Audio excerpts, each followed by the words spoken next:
Hosted in conjunction with Chris Media, the CEO interview series allows investors to hear directly from the CEOs leading the companies featured on Wholesale Investor. Enjoy the interview and reach out via the details in the description. Hi and welcome to another Crisp TV Q&A. Chris is the founder and CEO of Remote Staff, a 90-person company with 700 outsourced staff working clients operating in the remote working space. Chris has built this business from the ground up and has learnt the ins and outs of outsourcing globally, as well as connecting offshore staff with Australian companies. This includes our own company at WI. So Chris joins me today to discuss the nuances of remote staff, how this recruitment option offers clear economic value to the businesses that take part, how Chris aims to empower entrepreneurs and remote workers to do more and make a meaningful difference in both of their lives. Thank you for joining me today, Chris. Thanks, Ed. Chris, look, just for the audience and to begin with, obviously I'm quite familiar with you given the professional relationship, but for the audience who are unaware of Remote Staff, do you mind telling us the origin story, why you decided to build this business, and an overview of the value proposition you currently offer? Yeah, sure. I'll be delighted to. Well, look, my journey started as a result of a health adversity back in 2005. I had a brain operation and kidney cancers everywhere. And after the brain operation, it went well, and I had the right kidney removed because of cancer. I then said to all the doctors, I said, look, I need some time to heal. I want a year off. So I traveled the world in 2006 and enjoyed myself, having a second chance to life. And I went everywhere, and I found myself in Asia. And a friend of mine set up a business in the Philippines. I went there to see it. And when I was there in the Philippines, I was supposed to be there for a few months, but I ended up being there for 4 or 5 months in 2006. Back then, I was a struggling entrepreneur, figuring out, what services can gain traction for me. But I had a business that was doing okay, but I was frustrated at the cost of some of my local stuff. Like back then in 2006, paying $5,000 for a high-end graphic designer was costing me an arm and a leg. And I was just shaking my head. How in the world am I going to afford this over the long term? And I had to get so many sales just to afford that staff member. And then here I am taking a year off. And I find myself in the Philippines, and I find myself with these people that speak fantastic English, which is different from the rest of Asia. Are very accommodating. I don't know, they seem to have a different work ethic and style about them initially back then. And that was all new to me. So I hired 1 or 2 people as a kind of a experiment to just see how I go with it on some projects. And I just couldn't believe it for the value, for the price and the output that I was getting. I was just saying to myself, well, you know what? I've got way more wiggle room if I could only have these kind of talent working for me when I'm back in Australia. I could take anything off the ground, and that's kind of how it happened. And then by the time I got back to Australia, late 2007, I started Remote Staff with the notion of saying, well, I'm not going to have them working from an office. I want them working from home. I'm not going to be there. I don't intend to have an office. And so I might as well just specialize in placing staff to be committed, loyal, valued team members for our clients working from home. And now back in 2007, this was very, taboo almost. It was like, what? Their internet problems. They got all these typhoons and power outages and all this stuff. Chris, you ain't going to make it in for real. You're the only supplier that's willing to go all in on their business model to do this. I go, yes, because have you seen their travel commutes over there? It's crazy. Have you seen the price that they pay to commute to work, to the offices? It's an hour and a half one way and an hour and a half the other way. 3 hours of their life, every day gone. And they're often exhausted, and the travel commute isn't in aircon. They have to go from one jeepney to some SUV to a tricycle. No aircon in the heat, and the staff often come to an office environment looking trashed. So I think it's better off keeping them at home. And plus, Story with remote stuff is a love story. You see, when I was in the Philippines, I fell in love, and I fell in love with my wife, who's been my wife now for many years, 15 years. And my wife, Rika, being a Filipino, really woke me up to the Filipino values, the family values in particular. And I was astounded by the family pressures the family have in the Philippines. Like, for example, if we hire a staff member, many of our clients are not sensitive or aware of the fact that, hang on a minute, the staff that's working for you is a breadwinner. That means maybe they're one of 5 family members, and the family is kind of like the borderline poverty where only one child had enough funds to go to school, and therefore now is the breadwinner to look after the rest of the family because they're the only ones that got education and a good job. And so when we give bonuses to our staff, when we look after our staff, it all goes to the family. And so because I've got to witness this behavior over years and years, look at the price they all paid the Filipino workers overseas working on ships and hospitals and stuff. Everyone loves the hardworking Filipino. They sacrifice so much for their family, they remit most of their money back. And I just wanted to contribute towards that. I just said, I want to support these people to look after their families. Wouldn't that be great if they can work from home, unite the families, they don't have to go to the cities, they can remain in the provinces, live in a much more cost-effective way. So all of that drove me secondary, because my first interest in starting remote stuff was obviously for my own needs, and then therefore to service my fellow entrepreneur needs, on finding talent that they could really truly count on and rely on as a valued team member. And not for projects, not for tasks, not for short-term relationships. The whole business model was designed around, wouldn't it be amazing if you could find a valued team member who's working remotely from the Philippines that's a real extension of your own team locally, that you could work with, train with, and this individual person to help you advance your business with the rest of your team members. And it's been an incredible journey since then. We've employed more than 8,000 staff for more than 2,500, 3,000 clients. So we've had quite an extensive experience. And it's a great origin story. Chris, I'm interested in understanding your earliest days when you came to Australia to basically spread the good news about this potential new way of outsourcing staff, and this thing you stumbled upon as a great cohesion or a symbiotic relationship between 2 countries. What was the initial communication like to the market? Do you have any stories about early successes that you saw from the ground up that you think would help people who are new to this understand it as well? Look, I mean, guys, I'm shocked that it took a pandemic for the rest of the world to wake up that remote working is an effective way to operate a business, that you can hire offshore talent. I mean, if we all get affected by global economy, why can't we benefit from globalization as well? Hello. And to me, I'm just surprised that the rest of the world has woken up thanks to COVID. But before COVID, and early days in 2007, 8 and 9, for example, when I had when the market wasn't that big in this landscape, a lot of people who were working with us were obviously forward-thinking IT people, asking for their developers and technical staff, because they were all often online. They understood that their work was done in front of a computer, and so long as they've got good work skills and work ethics, that they can live on the job and they can be productive, that's fine. They don't care if they're in the Philippines or India or whatever. So there were these people always at the beginning.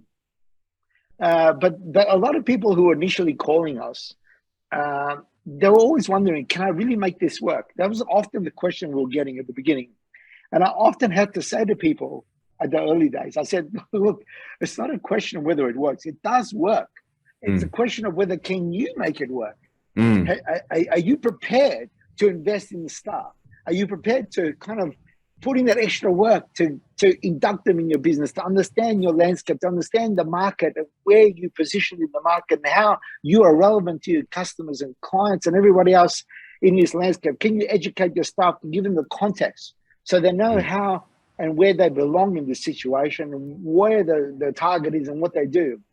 if you can help empower your team, if you are an employer that values team people, that invest in people, it doesn't matter whether the great staff member you've got is offshore or local.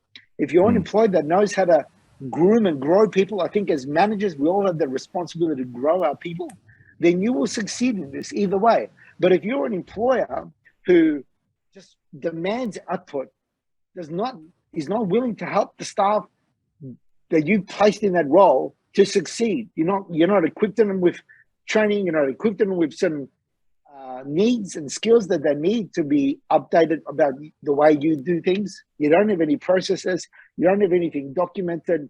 There's no clear direction. Everything's vague. Look, it won't take long before the staff resigns on you, actually.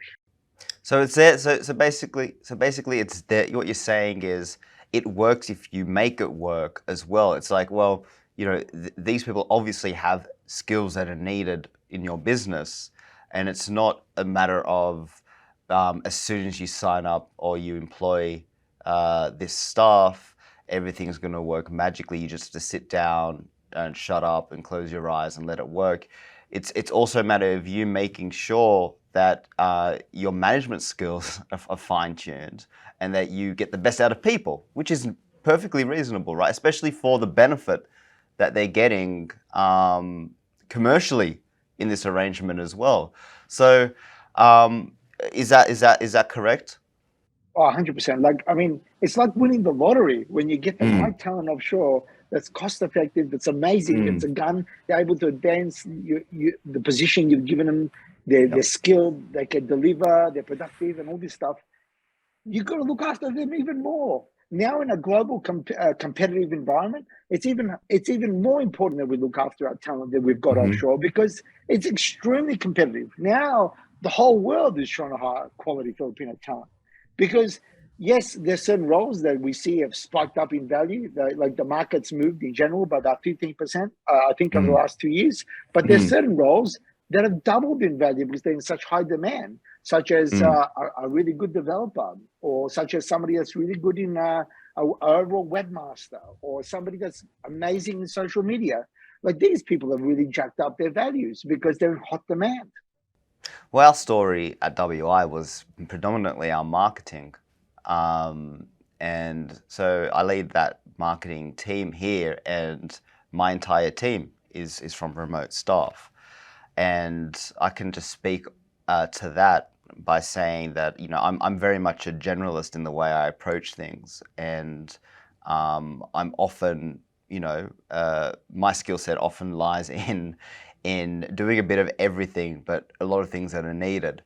And for someone like me, the staff that I work with, I find it impeccable in terms of not only the work that they produce, but also the work ethic, the creativity, the skills that are coming to the table are undeniably at the top echelon of what we're trying to do. For a marketing department where, we're depending on copy, we're depending on graphics, we're depending on strategies that would be at the same level as a CMO here in Australia.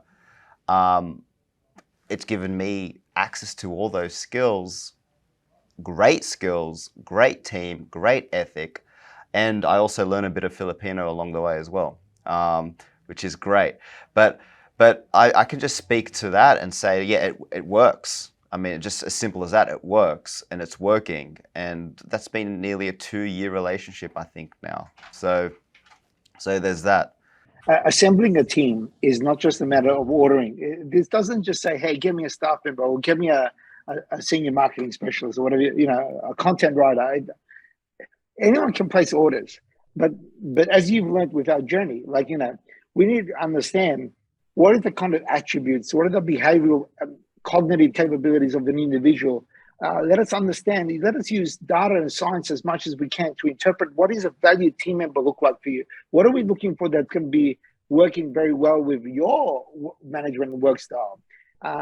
Because there's no point putting in somebody that doesn't kind of fit the culture for you, or ain't going to kind of, gel with the rest of you. So we need to always focus on the dynamics of an organization and the needs of an organization, not just the role.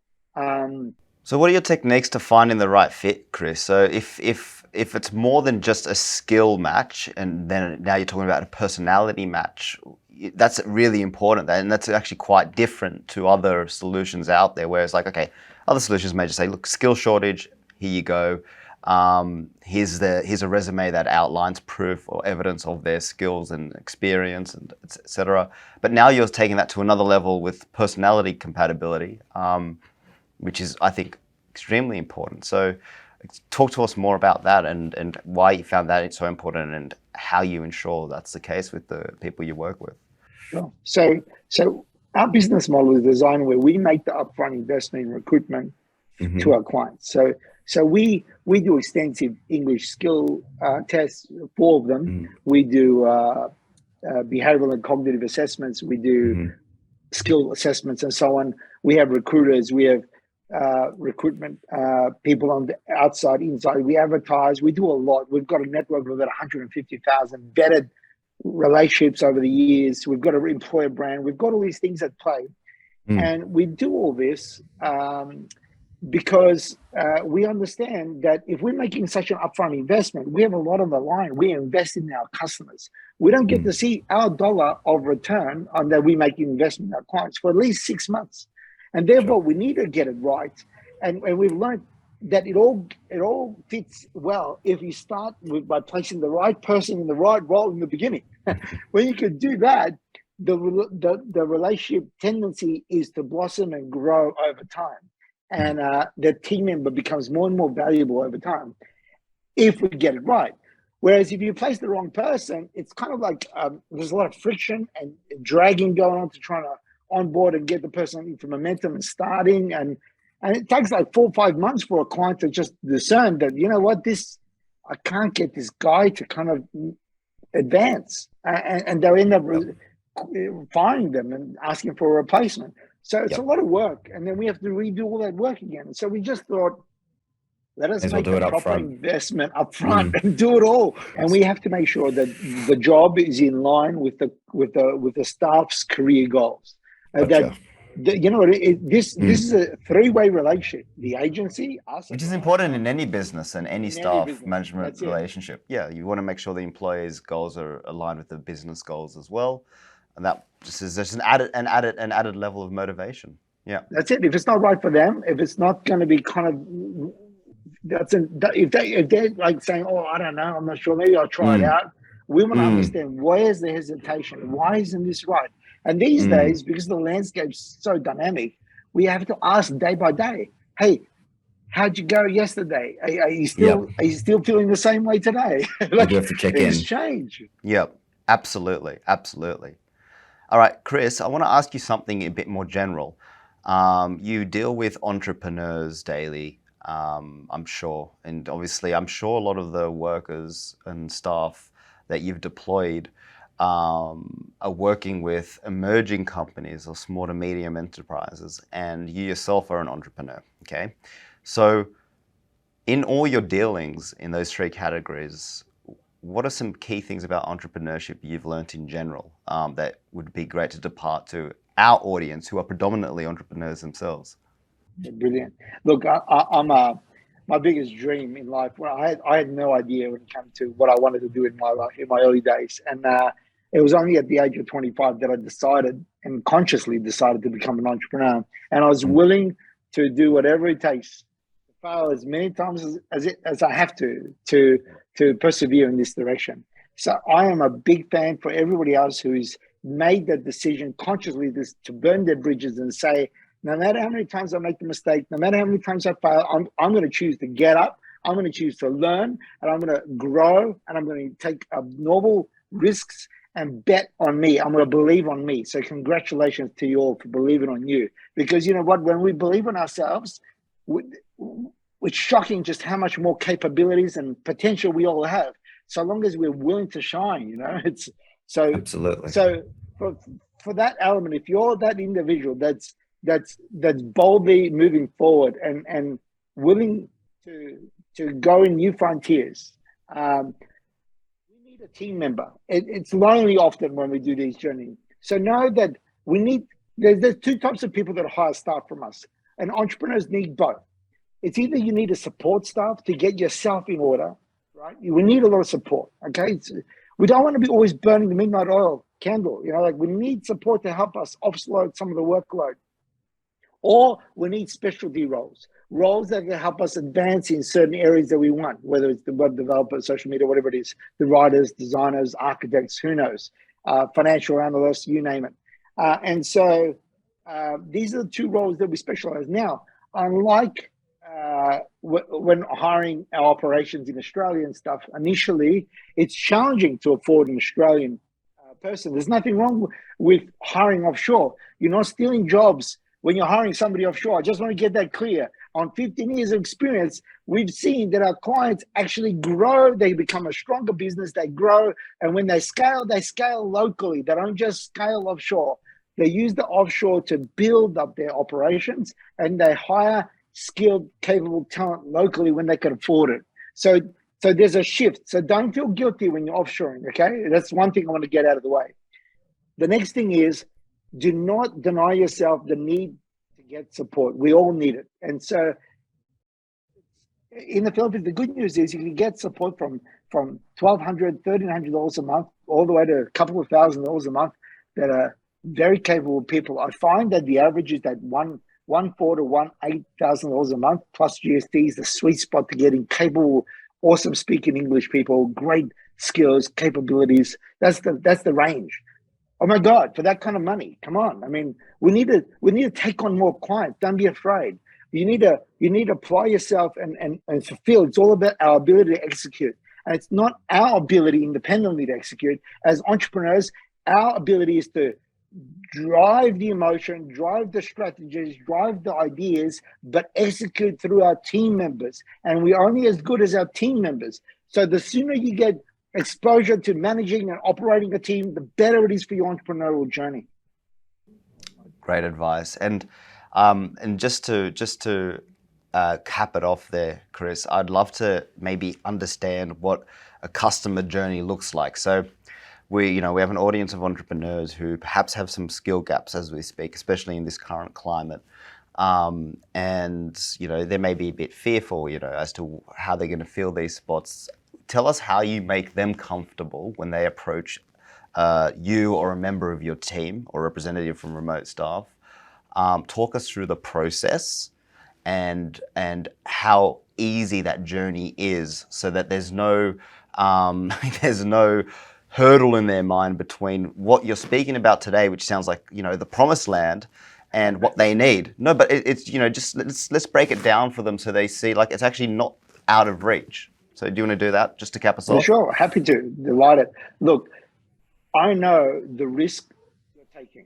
First and foremost, the risk of relying and counting on somebody to take care of your responsibilities from offshore, someone that you're probably never going to meet. And so that's unsettling for many people. And I'm aware of that. And so what we've done in the business model from the early on is we've taken all the risk. We've taken all the upfront investment on. And so what you do is you give us a call, and then you'll speak to one of our recruiters. Our recruiter's job is first and foremost is to understand you and what you're trying to accomplish, and then the role. When we've understood that, we need you to complete a job contractor request form, or it's just something you sign up on, no big deal. Then we start the process. We do all these endorsements. When you interview people, we are in the background. We are there as your kind of voice that would say, hey, look, have you noticed this person didn't answer that question? I don't know whether this person is right for you. We've noticed that maybe they're not comprehending English as much as you need. So we don't recommend you hire that person. Or, hey, compared to the other interview that you had, this person seemed like you two really communicated well and got on well. So we are there as advocates for you to help you make a good hiring decision. That's one thing. So let's say you've made a hiring decision. You've hired somebody. Congratulations. Well, that's just the beginning, yeah? Now, the first 1 month, know that if something goes wrong, you have a 24-hour notice to cancel it, okay? You can bail out It's month-to-month rolling contract. There's no long-term commitments. You're not obligated to stick to the staff that you've hired, even though we've made an investment. We're backing you, okay? We're backing you to make the right decision. If it's not right for you, please terminate. It's fine. Let's get a replacement. But give it a go. Don't just terminate within the first few days. Give it a go for somebody, a few weeks. I've learned that within the first 3 weeks, you can 2 to 3 weeks, you can easily discern whether this is going to work for you or not. Anything beyond that time, you're just dragging it out. And then the inevitable happens 4 or 5 months down the road. So make your decisions quick and easy. That's why we've limited our termination policy to fit within the 1 month.